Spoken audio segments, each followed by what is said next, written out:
Have you always wanted to start your own business? Do you have an innovative idea or an invention, but just don't know how to turn it into a company? Are you already in business and need some help growing? The BRF's Entrepreneurial Accelerator Program can help. At EAP, we work alongside you, helping you with things like financial modeling, funding strategy, pitch preparation, and marketing strategy. So what are you waiting for? Go to eapla.com today and set up a time to talk with our team. Let EAP help you launch or grow your business in North Louisiana today.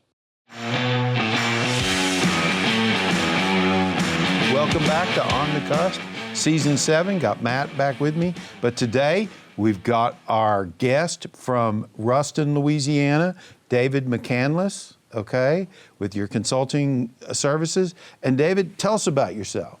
Sure. So I live in Ruston, and I'm the founder and owner of McCandless Consulting LLC. If you're wondering how I ended up in Ruston, I'm not from Ruston, but I married a Ruston native. Okay. And in Bearcat?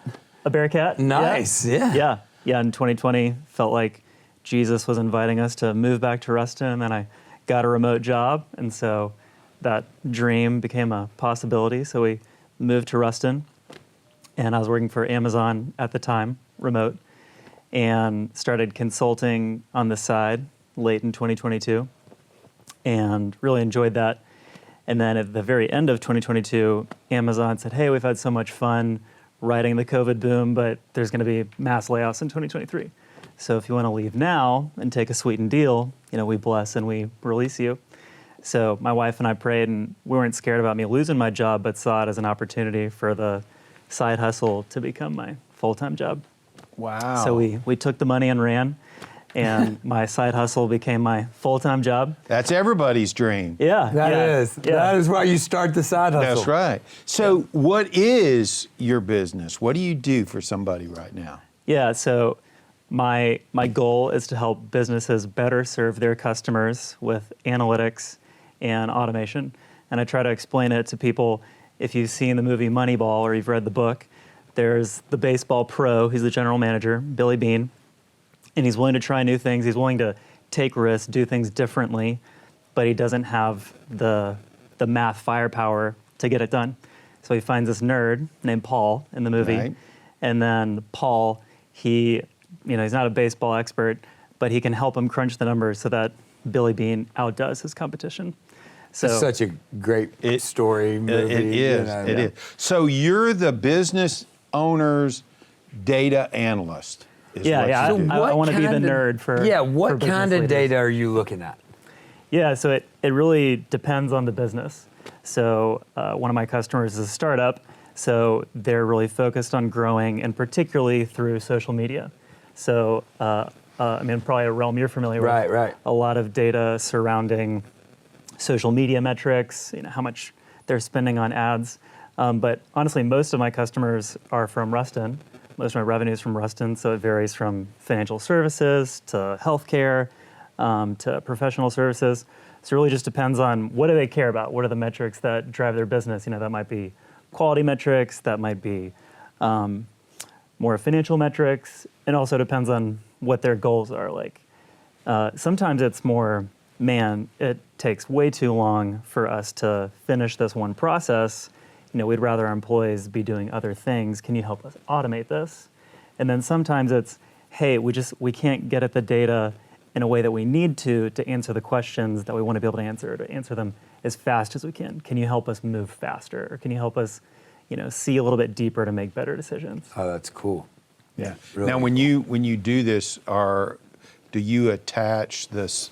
The hardest part for me always is, with data is going, okay, I've done this analysis of the data, and I understand now the data. Do you help them turn that into, and this is, if you do it this way, this is how much money you save, or how much more money you can make. Sure. Okay. Sure. Yeah. With that, do you spend a lot of time doing that with your clients? Yeah, that's a great question. Honestly, it depends on the client. Some clients, they really have an idea what they want to do with that data, and they really just need some help getting to the answer. And And then other clients, yeah, they want opinions. They're curious. What is my perspective when I look at the data?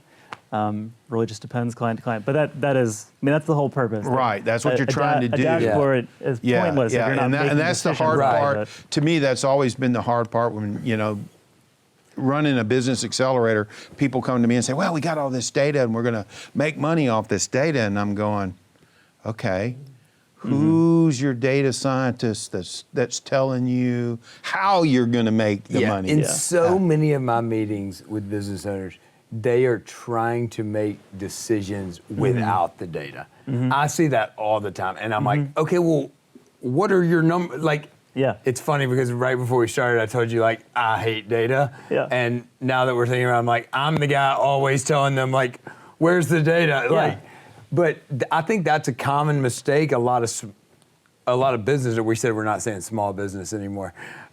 A lot of local businesses, homegrown businesses make is they are trying to change directions in their business without looking at the facts. Yeah, it's like flying blind. Right. That's right. Yeah. I see that all the time, Yeah. especially with stuff like social media. Yeah. People, when I start with a new client, they almost always tell me either, oh, I am doing great on my social media, or, oh, I really need help on my social media. And most of the times, neither of those are right. Like, you're not doing great, or like, hey, that may not even be the way to drive yourselves. Yeah. Right. Like- Well, when you talk about social media and data, I mean, most people don't set up their social media to where you can get the meaningful information out of social media that you can base decisions on, because they don't understand it. It seems crazy, but I feel like social media too, to get the data out of it, has gotten so advanced, and there's so much in it. I need a scientist. I need a team of scientists. I'm like, look at, it's like, it's almost too, it's gotten so analytical that there's too much there. Yeah. You'd have to spend so much time looking at it. Oh, yeah. That I think that's what a lot of people. Now, so you if had said, somebody that's you expert- talked a little bit, you know, in your introduction there about automating processes for people. What do you do? How do you go about that for somebody? Yeah, so it all comes down to the problem and what the opportunity is. So, you know, if people are spending, say, 30 hours per month clicking their way through Excel spreadsheets, that's 30 hours they could be doing something else. They could be building relationships with customers, with prospects. They could be training other employees, but they're wrestling with spreadsheets instead. And humans, you know, we really shine most in dealing with other humans, not wrestling spreadsheets. I don't know. I got some people So that work are you for just me a that wrestling love spreadsheet guru? I mean, I do wrestle How spreadsheets. good are you at Excel? Quite well. I would say expert, but often I'm trying to get people away from Excel, and especially today, there's so many free or almost free amazing technologies, so that they don't have to worry about Excel anymore. And like, oh man, what if we forgot to drag down that one column, or what if there's an error in that formula, or what if this person leaves, and God help us, you know, figure out whatever they did in Excel. But to put robust systems in place so that, you know, somebody's not spending 30 hours a week. That's just happening in the background. They're not having to think about it anymore. That's awesome. So perfect example of that is if you're processing a lot of invoices and you're just sitting there grinding that out, putting it in an Excel spreadsheet so that you can go look at the data. That's the 30 hours that really and truly you really don't have to do, because if you automate your invoicing system correctly, it goes straight from, there's the invoice, it gets paid, it's automatically updated over here. Sure. And that's the key, because now I don't have to do that. Most people right now, they're invoicing over here on this system, then they're coming back over here and inputting it, over here, and it's killing them. It's killing them. And the CPAs hate them. Yes. They're like, what is this? Like, Yeah. When you have two systems and they don't talk to each other and you have humans in the middle, it's never fun for that human to be the middleware in between these two systems. That's an awesome way to look at it. Yeah, absolutely. And now, is it just you right now in your It's just company? me. Just you. Yes, What? sir. I mean, how are you gauging growth? What would it take for you to start hiring? Obviously, more business, but how do you look at it? You're a data scientist, yeah. I guarantee you've got this worked out. Yeah. So at least what I envision is I would love for my first employee, if I have one day, to come through the way that my business started. So I studied at Georgia Tech for my undergrad and my master's. When I was in my master's, I had this big, long, semester-long project. And I was with 4 bright guys on a team, and we could choose to do something kind of meaningless, like, oh, let's predict who's going to win the World Series. Plenty of other people are going to do that, do it better than us. Or we could work on a problem that wasn't being addressed. So my mother is a director of finance for a family-owned business in my hometown, and she was kind of like the de facto analytics lady for this business. She'd been asking me questions during my master's degree, and I said, hey, do you have a problem? Because I got 5 people lined up. We could work on something all semester long. So her business gave us a problem, gave us data, and we kind of whet their appetite in data, and that got them building. And then a couple of years later, they came back to me and said, hey, we need some help. Do you know somebody who could help us, a few hours a week? And I said, I could. So my first client came from a project. So I got Louisiana Tech, I got Grambling in Ruston. So I would love to be able to help businesses sponsor capstone projects like this for students, be it, CIS majors or computer science majors. Right. And for these businesses to solve problems, for these students to get phenomenal experience, and hopefully, if I'm at the point where I need to grow, I'll identify some incredible talent. That's such a gap too. I feel like connecting the student that's on their way to the business community. It's like a brick wall so often. Yeah. Like if you could get, that would be huge for those students. For sure. Yeah. I got a guy that's fixing to start a data analytics task at Louisiana Tech. Okay. And I'm going to introduce you to him here but don't let me forget that. Sure. Okay. Because I think you'd have a lot of, you'd be very helpful to them in this start. Okay. In how they're doing that. You'd be very, very helpful to them. But this sounds like what you do is for big businesses. I'm sure like a guy like me couldn't afford or have you or you couldn't help my business. Is that correct? Is that fair to say? That's a great question. So I think of data and even automation, they often go hand in hand, as just like a tool. And there are many tools that businesses employ. Businesses often have a marketing person, or maybe they outsource their marketing. Maybe they don't do that day one, right. But eventually as they grow, they're probably going to invest in marketing. I think one of the last people that's going to get fired or let go when times are tough is accounting. Most people don't want to run a business without an accountant. They at least got to be able to pay their taxes. Right. So you got to have some form of accounting. So I try to help businesses think of data as a function, a tool to solve problems. Like accounting is a tool to solve business problems. Data is a tool to solve business problems.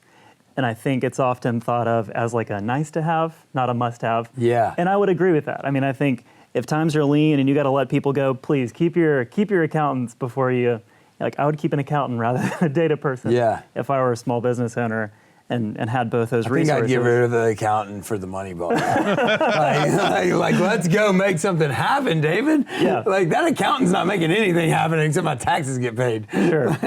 But if we think about businesses that are truly innovating, like we think about Meta, we think about Apple, we think about Netflix, we think about Google, how have they innovated? They've used data. Right. And they've used data in a way that nobody else is. And that's why they're so incredibly successful and innovative. if you want to be transformative, I think data should be part of your strategy. If you aspire to be like, the Amazon or the Netflix or the Google of your business, of your industry, but just to invest in data, you don't have to be some huge Fortune 500, certainly not publicly traded. And there's so many tools that businesses can start out with in self-serve and do so basically for free. Probably the best example is ChatGPT. I mean, you can literally upload a CSV, that's just a flat file, basically an Excel spreadsheet, into ChatGPT and ask it questions like, hey, tell me what this means, or hey, can you identify relationships between this column and that column? And that right there is free. It takes 5 minutes. And I could go on and on about these incredible tools that are available for free or super cheap. Like most businesses, they're going to be on Microsoft. And if you're on a Microsoft 365 subscription, then you can pay an extra $10 per month to have Power BI. And Power BI is one of the best dashboarding products on the market.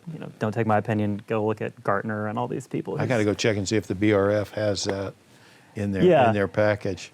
So there's no shortage of great tools for people to start self-serving. Now, at what point does it make sense to bring in in-house talent or to bring in outside talent like myself?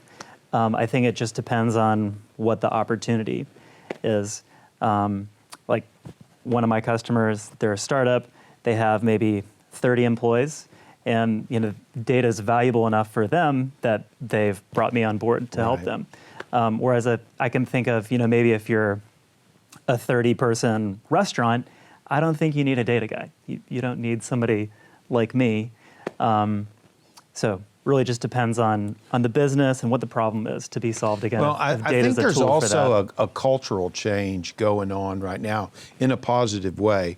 Most people that go out, launch their business, start going, they don't think about they don't think about data, and they don't think about what's in this data that can help me automate this process or help me make decisions, even restaurants. Okay? Yeah. They don't think that way. To me, because I'm a data hog, I mean, I'm Billy Bean, right? I know there's something in this. I'm not sure what it is. But I'm willing to bet on Jason Giambi. Okay, if you can show me, through the data that Jason Giambi is going to get on base more than anybody else, which means I'm going to sell more pasta, if that's what it is. Okay, then I'm going to do it.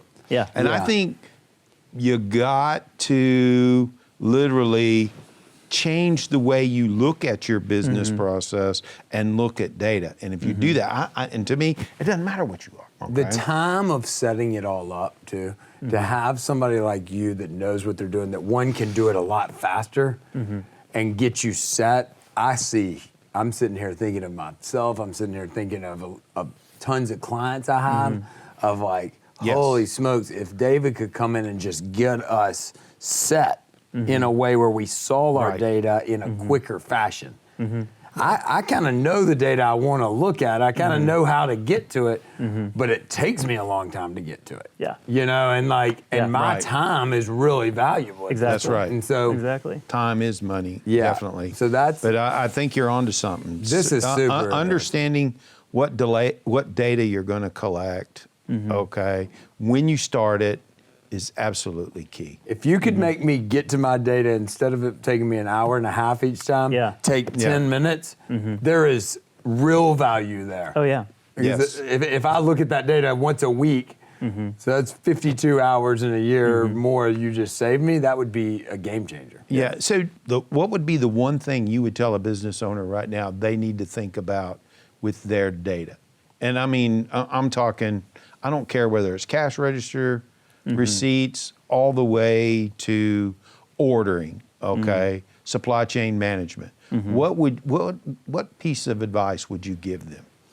That's a great question. So I would go back to Moneyball, and one of the things that made the Moneyball guys revolutionary and so successful, and just if you're unfamiliar with the story, basically the Oakland A's, their budget put them in the bottom 20% of MLB teams. So Right. bottom 20% of budget, their regular season record was in the top 10% for that season. So they did more with less resources. And one of the ways they did that was they ruthlessly optimized one metric. And this was a metric that the other teams were not paying as much attention to as they should have been. So I think that's the most important thing for businesses to answer. What is the one metric? Or maybe it's a handful of metrics that truly drive your business. And not like, I think it's easy for people to think about, oh, we're staying busy. Right. But a business owner's goal is not to stay busy. A business owner's goal is typically to make money. Yes. So anyways, Yeah. so I what, hate when people say, when I say, "Dude, God, I'm so busy," and they say, "That's good news." I'm like, no, dude, I want to have checks in my mail while I'm in Miami. Yeah. Like, Yeah. I'm not trying to stay this busy. This sucks. Exactly. Like- so anyways, working backwards from what are the metrics that drive your business, and then, okay, let's make sure you have the data you need so that you can, at a baseline, calculate that metric and, be able to understand it at the granularity you need, the frequency you need. And then, the next step from there is, okay, well, what drives this metric? And then you keep getting more complex. Well, let's predict what is this metric going to be if we change things to do X, Y, and Z. But it all starts with what's the metrics that drive your business and be ruthless about optimizing it. That is great advice, That's and I awesome. appreciate that. And that's a great thing to end on. But I got to ask you, are you a math major? No, I studied chemical engineering in my undergrad and then started in oil and gas and then went back for a master's degree in analytics. Okay. But good. My grandma, she asked me all the time, are you sad that you're not using your engineering degree? And I said, I am. I use it every day. I learned how to solve problems, how to optimize processes. I love that because I always think about my business, my life, what I'm good at as solving a word problem. And I think me and you are very different in the way we look at things, but I think we both, like I'm hearing you say that over and over, and I love that. I find that so encouraging because business is really about putting those problems into all the factors that make up Yeah. and figuring it out. Yeah. And that's the fun part too, I think, in a lot Definitely. of ways. Well, David, thank you. David. Thanks for your time. Appreciate it. That's awesome. Thank you.